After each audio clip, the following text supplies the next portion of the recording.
Paano ba mag-install ng dalawang Facebook application at dalawang Messenger application sa ating mga cellphone? So dual ito mga idol. So maganda ito kasi nga pupwede rito yung magkakaiba't ibang mga account mga idol. So hindi nyo na kailangan na magpalipat-lipat pa. So parang ganito siya. Yan. So nasa mga cellphone lang natin yan. So hindi nyo lang siguro napapansin. So ituturo ko sa inyo mga idol kung paano yan gagawin. Let's go!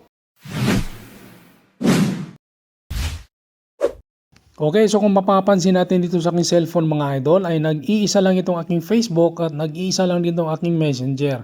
So gagawin nga natin itong dala-dalawa mga idol or dual.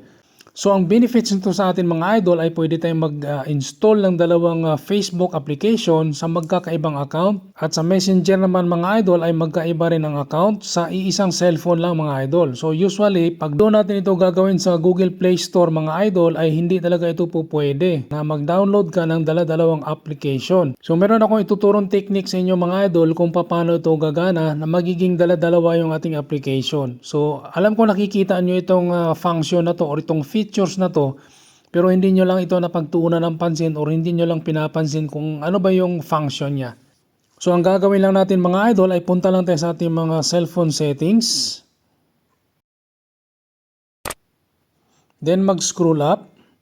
Hanapin lang natin dito mga idol itong application. So sa akin mga idol ay application yung nakalagay. So sa ibang cellphone brand mga idol ay iba rin ang pangalan dito. So yung iba ay advanced feature. Meron namang app cloner.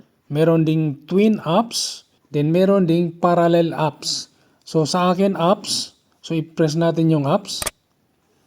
Then makikita natin dito mga idol. Ito na yun oh. Dual apps. Press natin. Okay, so ito na yun siya mga idol. So ito yung mga application na po pwede nating gagawing dual. Yan. Then nakalagay dito sa cellphone ko mga idol, po pwede akong maglagay ng 12 application na gagawin kong dual. So ito yung number 1 mga idol, Facebook. So gagawin natin itong dalawa. Press natin. So i-turn on lang natin itong button na ito mga idol. Then may nakalagay dito sa baba, turn on. Okay, so mag-back tayo. Messenger naman. Ito yung Messenger. Press natin itong button. Okay. So mag-back tayo mga idol. Tingnan natin doon kung talagang dual na siya. Okay, so ito mga idol. Oh, so kung makikita nyo, dalawa na yung aking Messenger. Then dalawa na rin yung aking Facebook. So itong may mga icon ng padlock mga idol ay ito yung ating ginawa ngayon. So ito yung original natin. Yan. Ito sila. Okay. Then ito naman yung Facebook.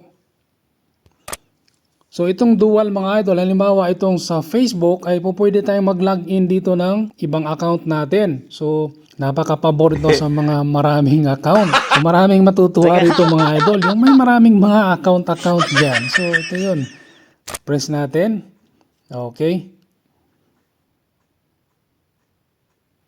Ayan mga idol. So pwede tayong mag-login dito ng isa pa nating account kung meron kayong mga existing account. So pwede tayo dyan. So sa Messenger naman, ganun din mga idol. So pwede rin tayong magpasok dyan ng ating mga existing account sa Messenger. So marami talaga matutuwa rito.